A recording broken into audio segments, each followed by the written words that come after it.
علیکم، آپ دیکھ رہے ہیں سٹی 11 نیوز پاکستان HD۔ خبر شامل کرتے ہیں مکوانا سے ہمارے نمائندے ملک سرفراز علی کی رپورٹ کے مطابق زہریلا پانی پینے سے ایک ہی خاندان کے 8 افراد کی حالت گیر ہونے پر ہاسپٹل پہنچ گئے۔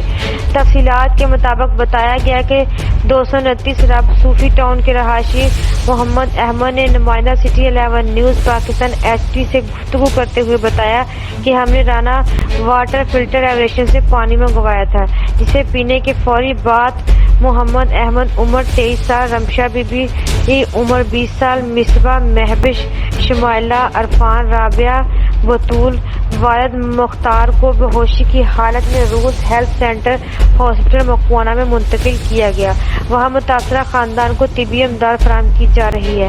اہل خانہ نے کہا کہ ان واٹر فلٹر ایوریشن پلانٹ کو چیک کیا جائے اور انتظامیہ کو چاہیے کہ ان کے خلاف محکمہ کارروائی کی جائے۔ مزید خبروں کے لیے دیکھتے رہیے سٹی 11 نیوز پاکستان HD۔